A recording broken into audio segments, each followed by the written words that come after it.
Hello friends, white bird സ്റ്റോറിയിലേക്ക് സ്വാഗതം. നമ്മൾ പോകുന്നത് പ്രിഡേറ്റർ ബാഡ്ലാൻഡ്സ് എന്ന പുതിയ ഇംഗ്ലീഷ് ചിത്രത്തിലേക്കാണ്. കമാൻഡോ എന്ന അർണോൾഡ് ഷോസ്നേഗർ സിനിമയിലൂടെ നമുക്ക് സുപരിചിതമായ ഒരു ക്യാരക്ടറാണ് പ്രിഡേറ്റർ. ആ പ്രിഡേറ്ററിനെ ബേസ് ചെയ്ത് വന്നിരിക്കുന്ന സിനിമകളിൽ ഏറ്റവും ലേറ്റസ്റ്റ് പടമാണ് പ്രിഡേറ്റർ ബാഡ്ലാൻഡ്സ്. ഞാനങ്ങനെ പ്രിഡേറ്റർ പടങ്ങളുടെ ഫാനൊന്നുമല്ല, പക്ഷേ ഇടയ്ക്ക് കാണാറുണ്ട് ടി വിയിലൊക്കെ വരുമ്പോഴത്തേക്കും. ഈ സിനിമ പ്രിഡേറ്റർ ബാഡ്ലാൻഡ്സ് എന്ന് പറയുന്ന സിനിമ, ഇതിൻ്റെ ട്രെയിലർ കണ്ടിട്ടാണ് ഞാൻ കാണാൻ ഇടയാവുന്നത്. കാര്യം അത്ര വിഷ്വൽ ഗ്രാൻഡർ ഉള്ള ഒരു ട്രെയിലറായിരുന്നു അത്. ആ പ്രതീക്ഷകളൊന്നും തന്നെയും ഈ സിനിമ തെറ്റിച്ചിട്ടില്ല. ഗംഭീരം പടമാണ്, ഗംഭീരം പടം.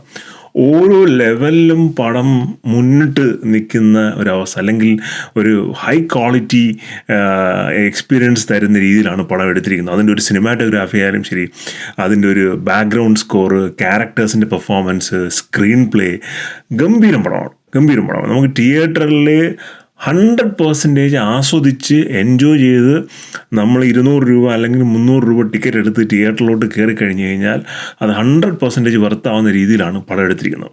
ഈ പടത്തിൻ്റെ ഒരു വൺ ലൈൻ എന്ന് പറഞ്ഞു കഴിഞ്ഞാൽ, ഒരു എറ്റൂജ എന്ന് പറയുന്ന ഒരു ട്രൈബ്, അത് പ്രൊനൗൺസ് ചെയ്യുന്നത് വേറെ ഏതൊരു രീതിയിലാണ്.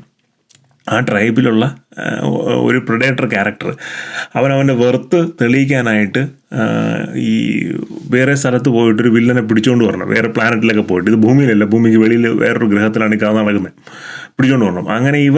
അങ്ങനെ അവൻ്റെ വെറുത്ത് തെളിയിക്കാനായിട്ട് പോകുന്നതും പിന്നീട് നടക്കുന്ന സംഭവ വികാസങ്ങളും ഒക്കെയാണ് പടത്തിൻ്റെ ഒരു വളരെ ഹൈ ലെവൽ വ്യൂ. ഇതിനകത്ത് കുറേ ക്യാരക്ടേഴ്സും എലമെൻസും ഒക്കെ വരുന്നുണ്ട്. പക്ഷേ ഇത് ഇത്ര സിമ്പിളാണ് സ്റ്റോറി എങ്കിലും അതിൻ്റെ ഒരു പ്രസൻറ്റേഷനും ഒക്കെ ഉണ്ട്, കിടിലമാണ്. ആദ്യത്തെ ഒരു 40 മിനിറ്റ് എന്ന് പറഞ്ഞാൽ നമുക്കൊരു edge of the seat experience ആണ്. അതിൻ്റെ ഒരു സ്റ്റൺ കോറിയോഗ്രാഫി ആയാലും ശരി, അതിൻ്റെ ഒരു വിഷ്വൽ ഷോട്ട്സ് ആയാലും ശരി, പടം തുടങ്ങുമ്പോഴത്തേക്കും ഒരു ഗുഹയ്ക്കകത്തുനിന്ന് ക്യാമറ ഇങ്ങനെ വെളിയോട്ട് പോകുന്ന ഒരു ഫ്രെയിമൊക്കെ ഉണ്ട്, ഗംഭീരം ഫ്രെയിമാണ്. അതുപോലെ ഒരു ടോപ്പ് ആംഗിൾ ഷോട്ട്സ്, ഒരു ബീച്ചിൻ്റെ സൈഡിൽ കൂടെ ഒരു സാധനം, ഒരു വാഹനം പോലെ തോന്നു പോകുന്നതൊക്കെ. ഓവറോൾ പടത്തിൽ നമുക്ക് ജെഫ് സ്കട്ടറിൻ്റെ ആണ് ഇതിൻ്റെ സിനിമാറ്റോഗ്രാഫി. പടത്തിൽ ഉടനീളം ആ ഒരു ക്വാളിറ്റി വർക്ക് നമുക്ക് കാണാനായിട്ട് സാധിക്കും. സൗണ്ട് എന്ന് പറഞ്ഞു കഴിഞ്ഞാൽ സീറ്റിലിരുന്ന് നമ്മൾ തെറിച്ചു പോകും, അമ്മാതിരി സൗണ്ടാണ്, ഗംഭീരം സൗണ്ട് ഡിസൈനാണ്. ഡോൾബി തിയേറ്റർ അല്ലെങ്കിൽ ഐമാക്സ് തിയേറ്ററിലൊക്കെ കണ്ടു കഴിഞ്ഞാൽ നമുക്ക് കോരിത്തെരിപ്പുണ്ടാക്കുന്ന രീതിയിലുള്ള വിഷ്വൽ സൗണ്ട് പെർഫോമൻസ് ആണ് പടത്തിൻ്റെത്. എല്ലി ഫാനിങ്ങും പിന്നെ ഡിമിത്രസ് എന്ന് പറയുന്ന ഒരു ന്യൂസിലൻഡ് ആക്ടറുമാണ് ഇതിൽ പ്രധാന ക്യാരക്ടേഴ്സ് വരുന്നത്. രണ്ടുപേരും നല്ല പെർഫോമൻസ് ആണ്. അതിൻ്റെ ഈ പെർഫോമൻസ് എന്ന് പറഞ്ഞാൽ നമ്മളുടെ മുഖം കാണുന്നില്ല. എലി ഫാനിങ് നമുക്ക് കാണുന്നുണ്ട്, പക്ഷേ ഈ ഡിമിട്രസ് എന്ന് പറഞ്ഞ ക്യാരക്ടർ നമ്മൾ കാണുന്നില്ല. അദ്ദേഹം പ്രിഡേറ്ററിൻ്റെ റോളാണ് ചെയ്തിരിക്കുന്നത്. പക്ഷേ എന്നാൽ അദ്ദേഹത്തിൻ്റെ ഒരു ഇമോഷൻസും ആ ക്യാരക്ടറിൻ്റെ ഒരു എക്സ്പ്രഷൻസും ഒക്കെ ഗംഭീരമാണ്. നല്ല രീതിയിൽ ഒരു സിനിമ എടുത്തിട്ടുണ്ട്. സാധാരണ ഇത്ര സിനിമകൾക്ക് പോകുമ്പോൾ നമുക്ക് പേടിയാണ്. കാര്യം ഒരു പൊടിക്ക് തെറ്റിപ്പോയി കഴിഞ്ഞാൽ വെറും കത്തിയായി പോകാനുള്ള ചാൻസ് ഉണ്ട്. പക്ഷേ ഇത് ഗംഭീരമായിട്ടുള്ള ഒരു സിനിമാറ്റിക് എക്സ്പീരിയൻസ് ആണ് ഈ പടം തരുന്നത്. നിങ്ങൾക്ക് അടുത്തുള്ള ഏറ്റവും നല്ല തിയേറ്ററിൽ, ഐമാക്സ് ആണെങ്കിൽ ഐമാക്സിൽ, അല്ലതല്ല ഐമാക്സിന് തൊട്ട് താഴെയുള്ള ആണെങ്കിൽ ആ രീതിയിലുള്ള ഏറ്റവും നല്ല തിയേറ്ററിൽ തന്നെ പോയി സിനിമ കാണുക. കാരണം ഇത് മൊബൈലിലും OTT-യിലൊന്നും കാണേണ്ട സിനിമയല്ല, തിയേറ്ററിൽ കാണേണ്ട പടമാണ്. അത്രക്കുള്ള സ്പെഷ്യൽ എഫക്ട്സും ഷോർട്ട്സും വിഷ്വൽ സീക്വൻസും ഒക്കെയാണ്. അപ്പോൾ തിയേറ്ററിൽ തന്നെ പോയി കണ്ട് ആസ്വദിക്കുക.